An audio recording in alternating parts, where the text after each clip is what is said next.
American record in long jump, American record in long jump in 2018, 2019 Pan American gold medal in long jump, 2021 American record in long jump, and then in 2021 the Tokyo 2020 Paralympics brought home a bronze medal in long jump. So please give us a really warm welcome for Trenten, Merrill.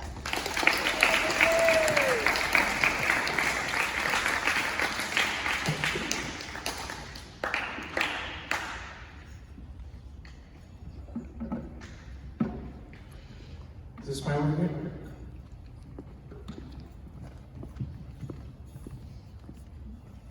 Oh, yeah, play the video.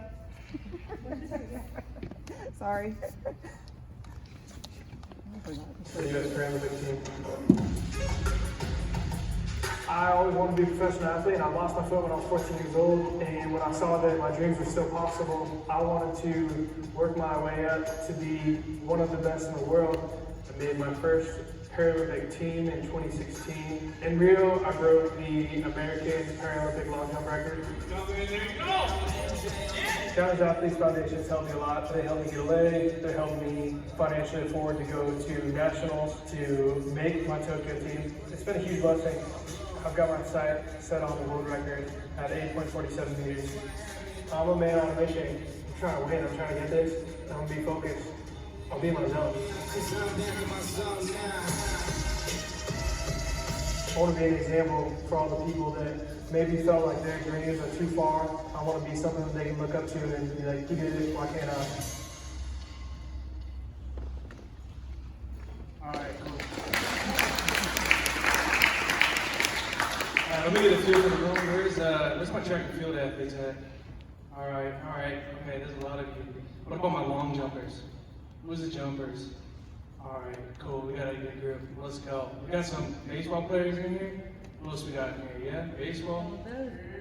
What about lacrosse? We got lacrosse in here? No? That's not good. We don't need that. What about volleyball? We got volleyball in here? Any volleyball players? Soccer players? Who am I missing? Soccer? All right. Soccer. All right, cool. All right, so today, I want to start off with thanking Challenge Athletes Foundation for having me here. They were my introduction to the Paralympics. I didn't know about Paralympics growing up, and I didn't even know about it when I got in my accident. So without them, I'm not sure how long maybe it would have taken me to find out about Paralympics. So I'm super thankful for them, and that's why I'm here today, because they've supported me since the beginning of my introduction. All right, so today I want to talk to you guys about how you can be the best version of yourself. How can you be better? How can you accomplish your goals? How can you reach your goals this year, next year, and for the rest of your life? How to become the best version of yourself. So my favorite quote by Martin Luther King, and he said, "We must discover what we are called to do. And once we discover it, we should set out to do it with all of our strength, all of our power that we have in our systems. And after we've discovered what God called us to do, after we've discovered our life's work, we should set out to do that work so well that the living, the dead, or the unborn could not do it better." What I'm saying to you, my friends, is even if it falls your lot to be a street sweeper, go on out and sweep streets like Michelangelo carved marble. Sweep streets like Beethoven composed music. Sweep streets like Shakespeare wrote poetry. Sweep streets so well that the hosts of heaven and earth ought to pause and say, "Here lived a great street sweeper who swept well." So as I look around right now, I can see that every single one of you is unique. And it's important that you guys realize that if you look around, none of you look the same. You'll look different, probably sound different as well. And when you recognize these differences, you can recognize that God created you individually. He created you uniquely, with a purpose and a plan in mind. When you pursue your God-given destiny, you're maximizing yourself, and that is important to find out. You are doing yourself and the world a disservice if you are not pursuing your dreams. Does anybody know where the richest place in the world is? Does anybody know? Any ideas? What'd you say, Dubai? Dubai? That's a good. Yeah, it's a good answer. So, the richest place in the world is the cemetery, because in the cemetery you'll find all these dreams, all these business ideas, all these awesome things that people never pursue because they're too afraid to take that step. Or for some reason, in one way or another, they didn't follow their dreams and their passions. All right, so dreams. Does anybody have a dream of what they want to do this year? Any goals? Anybody have any goals this year? As an athlete, you gotta have some goals. Come on, raise your hand. Raise your hand. Let me see. Let's go. All right. I'm not gonna call on you. Don't worry. Don't worry. All right. So dreams. Your dreams are important as far as your goals this year in athletics or school, whether it's grades, whatever it is. It's important to recognize these dreams. What you want to do is you want to write them down. You want to write them down in a place where you can see them. So if you don't have a whiteboard at home, you want to write it down in your mirror. All right? Because what happens is every time you see that dream that you wrote down, you're more likely to accomplish it. If you write it down, you're 90% likely to have it done, or at least get closer to it. The people that don't write it down are less likely to accomplish it. The importance of writing it down and seeing it every day is your subconscious mind remembers that. And so when you go to school, when you're doing things that you're not thinking about consciously, your dream, your goal, your subconscious mind is already figuring out how to make this possible. It's doing it for you. So that's why you need to write it down.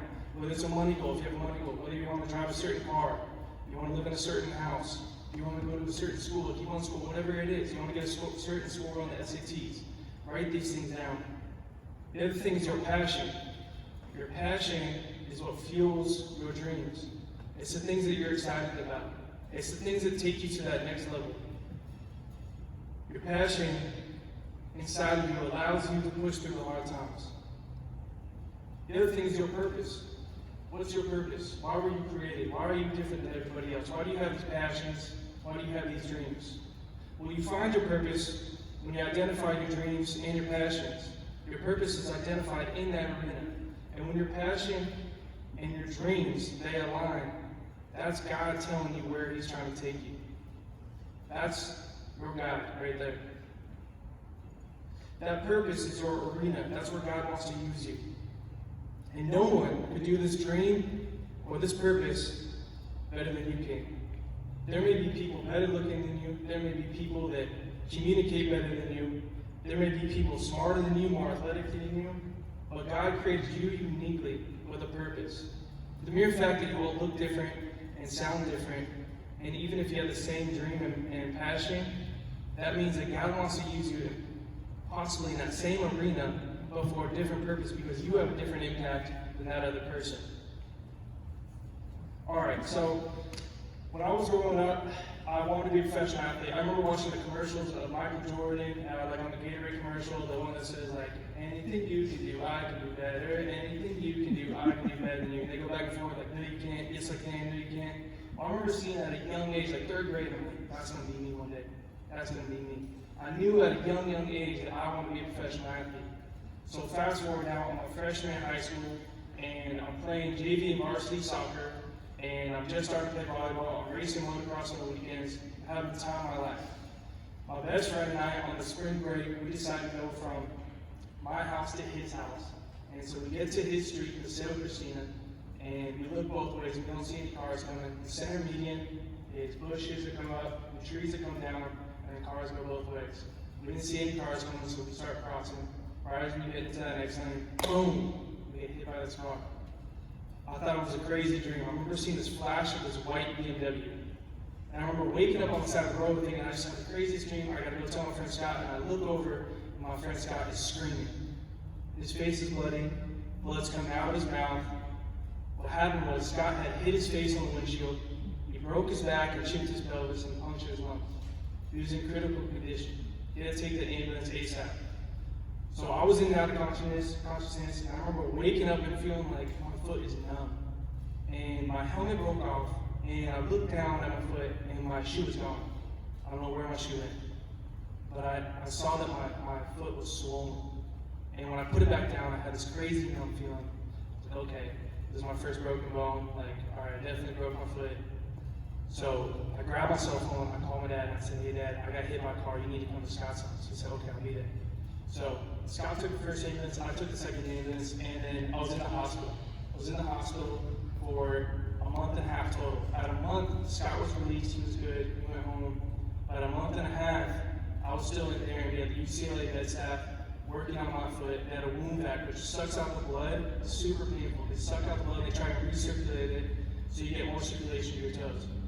What happened was my foot was slowly dying.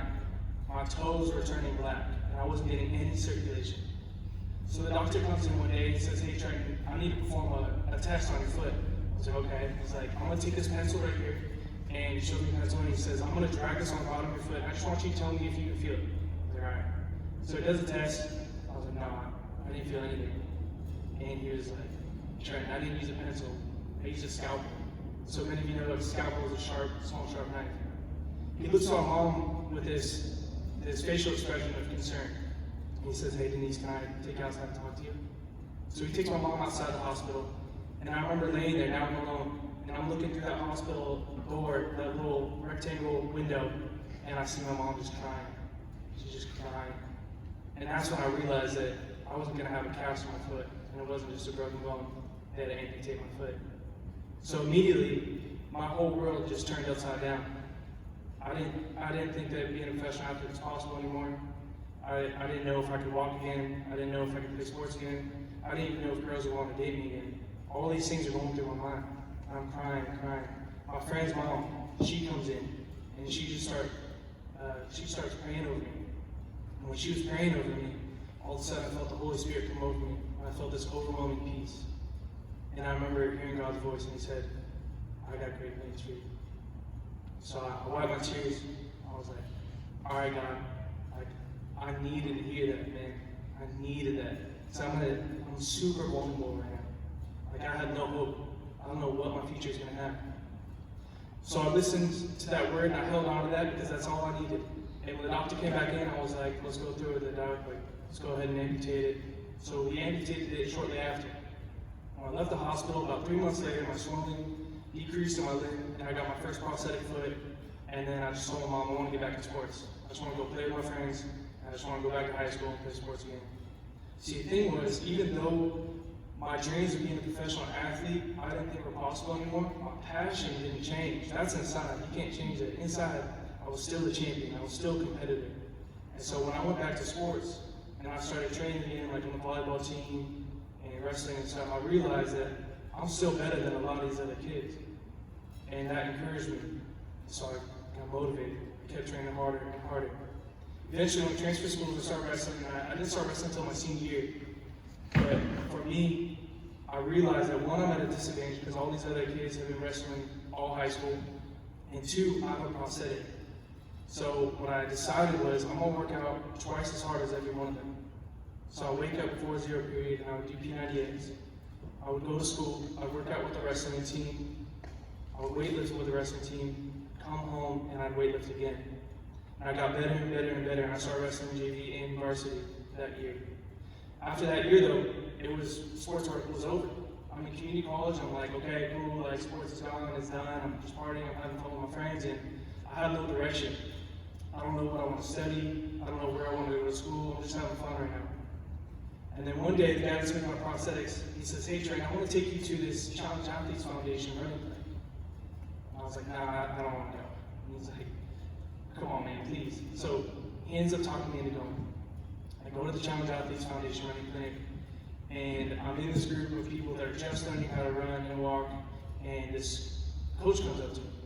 He recognizes me and he says, hey, my name is Coach Cruz, I'm the head coach of the U.S. Paralympic track and field team. Why don't you come over to this group with me? So he takes me over to this elite group, and he introduces me to 2 Paralympians, one from the USA, he's a sprinter, and a sprinter from South Africa. They're like, hey Trent, you have tons of potential, man. Have you ever thought about pursuing Paralympics? I was like, I don't even know what that is. And they're like, well, essentially you get to train alongside of other Olympians, you get to compete in the same arena, and sometimes, like at the Paralympics, it's just a few weeks apart, and you get paid to do it. I mean, that sounds too good to be true, but all right, if you say so, kind of thing. And so that coach gave me his card. I left that day just thinking that was a cool day, like whatever, and I went back to my normal life. But I kept that card on my nightstand, and for about a month I ignored it. And then I just remember feeling this inside of me, this like feeling that I was drawn to that card, like I gotta call him. I just gotta call him. So I finally picked up the phone one day and I called that coach.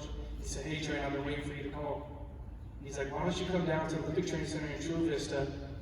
We got a Paralympic development camp there. I want you to come down. So I was like, all right, I'll be there. So now this is about 5 years later since my freshman year of me losing my foot, and I go down to Olympic Training Center. Right when I step foot on site, I heard the voice of God again. He said, I got great plans for you. And I was, no way, dude, I'm hearing this again? Like, this is crazy.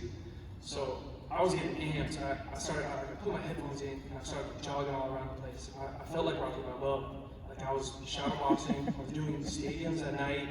I was just hyped, I was pumped. And I knew that that was where I was meant to be. I was telling myself, I was like, you're a champ, you got this, you're meant to be here. I was just telling myself that. That next day, I walked down to the track and I do a track workout with them, and I see all these other Olympians that train there full time. And I was again confirmation, I'm like, dude, this is my dream. I was like, no way. My dreams are still possible. And so I was like, yeah, I gotta go for this. So, that's what I did. I went for it. All right, so as you're pursuing your dreams, what's gonna happen is you're gonna face some hard times. You're gonna face some setbacks. The bigger the dream, the harder the adversity you're gonna face. You guys remember the story of Joseph? Well, the story of Joseph in the Bible, God gave him dreams at a young age, right?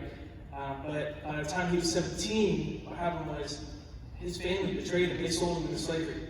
So he was in jail for about 13 years, and then finally at the age of 30, King Pharaoh raised him up so he was the overseer of King of Egypt. 13 years though. 13 years. So what does that mean? This dude had dreams, God told him dreams as a kid, and then he was in jail for 13 years. You gotta bet that there was times when he was like, dude, is this still like, are you sure about these dreams? You know? It's a long time, 13 years. But the thing was, during those 13 years, those were years of preparation. So when you face challenges, and when you get setbacks, whether it's an injury or whatever it is, you know, you'll know it. Just recognize that all that is a time to prepare. Every challenge creates an opportunity for advantages. Alright? You turn that into an advantage. That's the perspective up here. You recognize what God's doing in your life, because God will only allow you to go through challenges if He's trying to prepare you for something greater. When you recognize that, then you say, okay, cool, this is what I gotta focus on, this is what I gotta figure out, this is how I gotta elevate, and then He's gonna take you to that next level. I don't know how long it'll take. It's gonna take everyone at different times. That's gonna happen. So for me, it took me 4 years to make my first national team standing. 2010, I got my butt whooped at the first nationals. 2011, I broke my foot. 2012, I got my butt whooped at the nationals. 2013, I got third place in the 400 meters, but they chose the fourth place guy because he had a better time than I did from the year before, and that was just the selection procedure at the time. 2014, at the very end of the year, finally at nationals, I hit the national standard for the USA team. So in 2015, rolling in there, was the first year that I was officially a pro athlete. 2015, 5 years later, was my first World Championship team. It took me 6 years in 2016 to make my first Paralympic Games. Every time that I had experienced them saying, no, you didn't make the team, or essentially, all right, when we have a Paralympic Games, everybody's in the room like this, right? And they just have a list. This is after nationals, and they just go down a list of names. And you're just waiting to hear your name. You can imagine what that would probably feel like if their name was called, and then seeing your friends that some of them made it. So that happened several years. But every time that happened, when I did, I wanted it more. I wanted it more and more. And I said, you know what? This is fuel for the fire. I'm going to take this, and I'm going to work harder. I'm going to reflect on the past year, and I'm going to change whatever I did last year. I'm going to make it better. So challenges create opportunity for advantages. Your perspective, as you go through these challenges, your perspective, what are you going to focus on? Where your attention goes, the energy flows. If anybody's experienced like maybe a bad breakup or something, and you got to go to school or you got to go practice or whatever it is, and yet like there'll be people talking to you, but all you can think about was that breakup. Where your attention goes, your energy flows. Your body and your mind take energy. So if you got big goals, you got big dreams, Focus on things that are going to help you get that.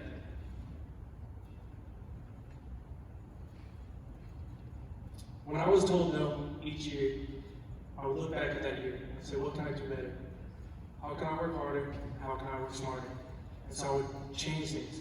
I would change the coach. I would change the training program. I would focus more on technique. I would reflect on the past. And then I would propel myself in the next year. All right. So this is one of my favorite parts, like what I've learned, is how do you get the results you want? If you want to be a great athlete, whatever it is, you want to get good grades, whatever you want in life, you name it, you dream it, no limitations. In 2016, I remember that I just broke up with a chick, and she was training in my same training group, and then at the same time, I was injured. And in 2016, that was a Paralympic year. I wanted to make the team. I wasn't getting the results I wanted. I was feeling lonely. I was hurt, like physically and emotionally, and it was a time I was struggling. I was talking to this chaplain, and he said, Trenten, you got to learn the process of orientation. And the process of orientation is emphasis or focus on the process rather than the result or the underlying causes. So you have these goals, you have these outcomes. But how do you get that? When you focus on the process, the things day in, day out, like the training, the diet, the sleep, all these things, the technique. Those things get you the outcome. If you focus too much on the outcome, like let's say you're in a meet, let's say you long jump or something like that, you jump whatever, maybe 6 meters or something, and you're like, maybe that's not far for you, or maybe that is. Whatever, if you're focused on that outcome and jumping farther or whatever it is, then you're not likely to do as good as if you were to just focus on the process of pushing through the first phase, transitioning, getting up tall, and accelerating through the board. If you focus on the process, you'll get the result. Don't worry about the results, those will come. When you're going through challenges, and as you're focusing on these things, focus on what you can control, not what you can't control. Just like COVID-19, everybody experienced it. Everybody did. It was out of your control. All you can do is focus on what you're going to do today. All right? How can you get better? When you focus on what you can control, especially like let's just say for a track meet, for instance, just to relate real quick. You're at a track meet. There's some people that are going to deal with the stress all sorts of ways. Some people are going to talk to you because they're nervous. Some people are going to have headphones in. Some officials are going to be rude. You know, you're not going to get along with certain people maybe. But if you want to excel and you want to do really good, all you got to do is focus on you. It's in here. Just focus on you. And at the end of the day, then you're going to do whatever you want. All right. So what I recognized was during the process of orientation, I'm like, okay, we got 24 hours a day. That's the most valuable asset that everybody here has, is time. You can't get that back. You can't get that back. 24 hours in a day, you sleep 8 hours. You got 16 hours a day to get better. Everybody's on an even playing field. What are you going to do in those 16 hours? When I started thinking about that, I was like, okay, I'm going to fill up my schedule with all these things, how I can get better. And then I said, okay, you know what? Is it possible to get 1% better in a day? And I thought to myself, I was like, dude, I think it is. I think it is possible to get 1% better a day. And I thought to myself, okay, if I get 1% better a day, there's 365 days in a year. That's 365% better in 1 year. That's insane results. That's insane. So I said, okay, how do I do this? Well, one of the greatest coaches I ever worked with, he said the one thing that all the best athletes in the world had in common was they had a journal, and they journaled their workouts. They wrote down what the coach told them. They wrote down how they felt, the results they got, and whatever else was going on in their mind, whatever were like takeaways for you. And they would review that at the end of the year. So every day, I would write down in my journal what's my goal for the day. So for long jump specifically, maybe it was just my push phase, master that push phase. If I master that, I got 1% better that day. And what I found was, if I focus on that, and I visualize before practice, I see it in my mind, I can feel it in my body as I visualize it, and then I go out to practice and I do it, I was more likely to do it every single day. And then I would find out that not only would I be able to accomplish and master that skill that day, but then my coach would say, all right, now start working on this. So I was able to master a skill faster and move on to the next one. It's a lot like a video game. You can't get to level 2 or 3 until you pass level 1. So treat your training the same way. Write down your goals. Write down your goals for the year, for the day. Visualize it before it starts. Use a journal to take notes. The other thing I realized was in the morning, the first 15 minutes of the day, your subconscious mind is most susceptible to whatever you listen to or see. So I stopped looking at social media right when I wake up. And what I started doing was I started listening to some motivational YouTube speakers or something that I like something positive that would help fuel me for that day. Because what happens is when you listen to that, it directly correlates with how you feel for the rest of the day. If you want to be productive, listen to a motivational speaker that talks about productivity within the first 15 minutes of waking up. You want to change the rest of your day, change the first 15 minutes of waking up. All right, the bigger the dream, the harder the adversity. It's not going to happen as quickly as you want it to. Things are going to knock you off guard. But let your faith and patience drive you into action and keep moving forward. In the Far East, they got a tree called the Chinese bamboo tree. All right? The Chinese bamboo tree takes 5 years to grow.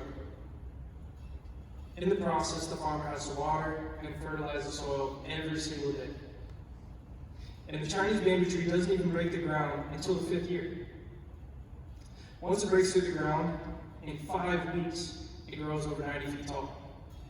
So the question is, did the bamboo tree grow 90 feet tall in 5 weeks or 5 years? Well, the answer is obvious. It took 5 years for that Chinese bamboo tree to grow. Because if at any point that farmer stopped fertilizing the soil, stopped watering that seed, it would have died in the soil. Do you want to be the person that didn't see the results fast enough, so you stopped watering your dreams? Or do you want to be the person that continued watering those dreams through adversity? Stay disciplined, focus on the process, and experience incredible results. Who do you want to be? My name is Trenten Merrill. Thank you for having me.